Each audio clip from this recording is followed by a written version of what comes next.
Tirupati SP యూనివర్సిటీలో భారతీయ విజ్ఞాన్ సమ్మేళన్ కార్యక్రమంలో RSS chief Mohan Bhagwat మాట్లాడుతున్నారు. ఇప్పుడు లైవ్ చూద్దాం.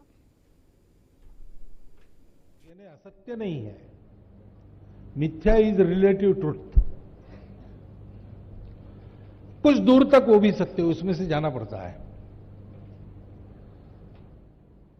तो रोटी, कपड़ा, मकान, स्वास्थ्य, शिक्षा, ये सब चाहिए.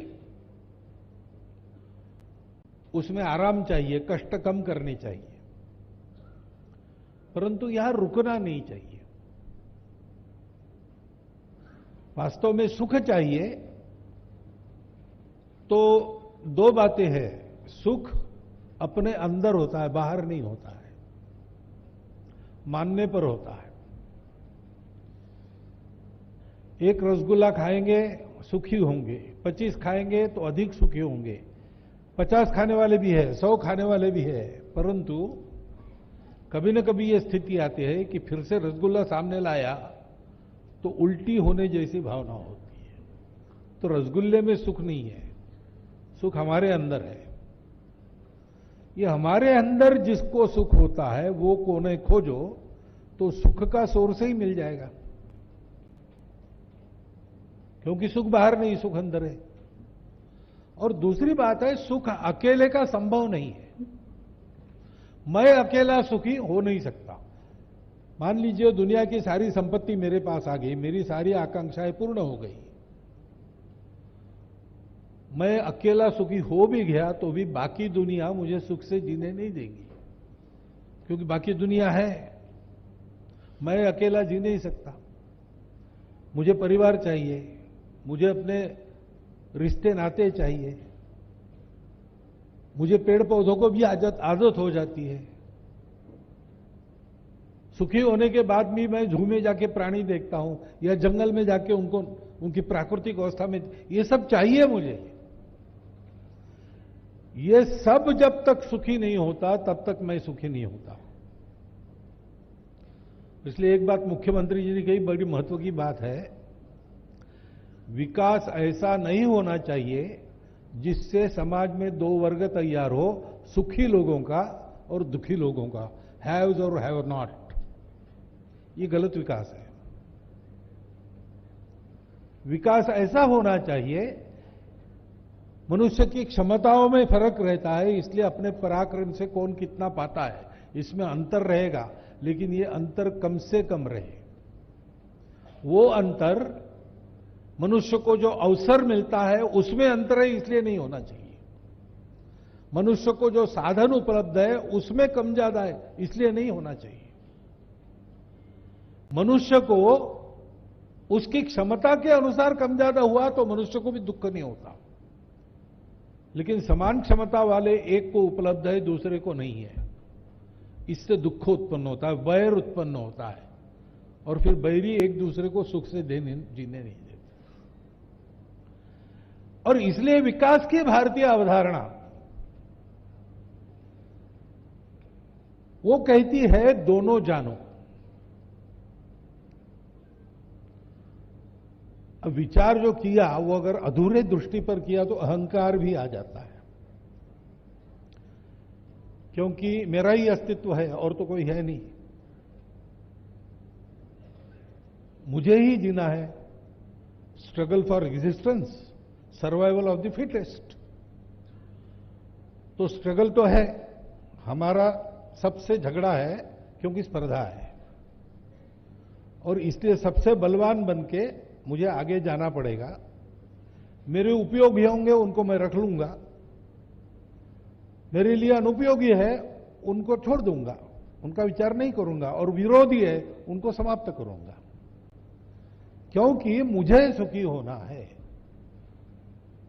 और सुख के बारे में ये शाश्वत है, मैं अकेला सुखी हो नहीं सकता, मुझे सुखी होना है तो सबको सुखी होना पड़ेगा. वो इस अधूरी दृष्टि में आता नहीं. उसकी सबसे लंबी छलांग क्या है? Maximum good of the maximum people. लेकिन ऐसा विचार करके ये विकास नहीं हो सकेगा, उसके साथ विनाश आएगा. दृष्टि चाहिए सर्वे पे सुखिनः सन्तु. और इसलिए विज्ञान का विचार ये केवल अर्थ काम का विचार नहीं हो सकता। जो अर्थशास्त्र की विदेशी व्याख्या है वो बताती है कि means are limited, ends are endless. तो इनको बैलेंस कैसे करना, इसका शास्त्र अर्थशास्त्र है। कम साधनों में मैं अधिक से अधिक कैसे पाऊं। विकास की भारतीय अवधारणा क्या है? अर्थशास्त्र की व्याख्या चाणक्य ने की है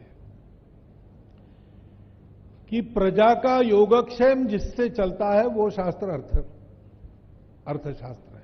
प्रजा यानी जिसने जन्म लिया, जो हुआ। प्रजा हम है, सब मनुष्य है, जीव जंतु भी प्रजा है, पेड़ पौधे भी प्रजा है, सब कुछ हुआ है। पानी भी प्रजा है, मिट्टी भी प्रजा है। केवल चैतन्यधारी जीव नहीं, तो जितना जड़ वो भी बना है। और ये बना है तो उसका प्रयोजन है। ये ठीक चलेगा तो हम ठीक चलेंगे। तो ये सब एक साथ ठीक चले, ये कैसा हो? इसलिए विकास में भौतिक विकास का ज्ञान तो चाहिए, लेकिन इस ज्ञान के आधार पर जो विकास मैं करूंगा वो केवल मेरा ना हो, सबका हो मेरे साथ साथ। मेरा भी हो, मेरा विकास नहीं हुआ तो चलेगा ऐसा नहीं, लेकिन मेरे साथ सबका विकास हो। इसलिए मैं अपने विकास में कुछ मर्यादा रखता हूं, अपने विकास में कुछ संतुलन भी रखता हूं। उसको कहते हैं धर्म। हमारी विकास की दृष्टि धर्म दृष्टि है। धर्म यानी पूजा खान पान नहीं, वो छोटी बातें हैं। धर्म यानी जिससे धारणा होती है इहलोक में भी परलोक में भी सुख मिलता है। सबके स्वभाव को जानकर उनका कर्तव्य निर्धारित करते हुए सब सुखी हो, ऐसी जो व्यवस्था है उसका अनुशासन, उसका संतुलन, उसके लिए कर्तव्य का निर्धारण ही धर्म है।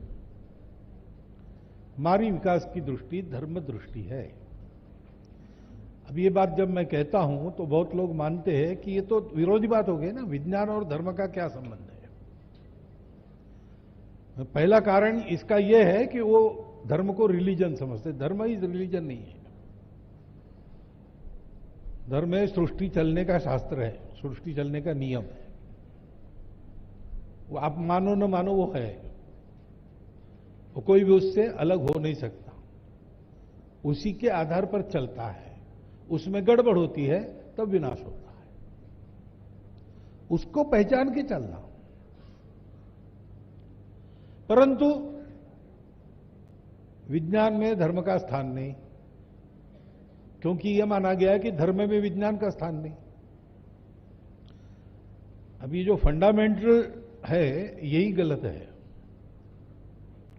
विज्ञान और धर्म या अध्यात्म, इसमें कोई झगड़ा नहीं है।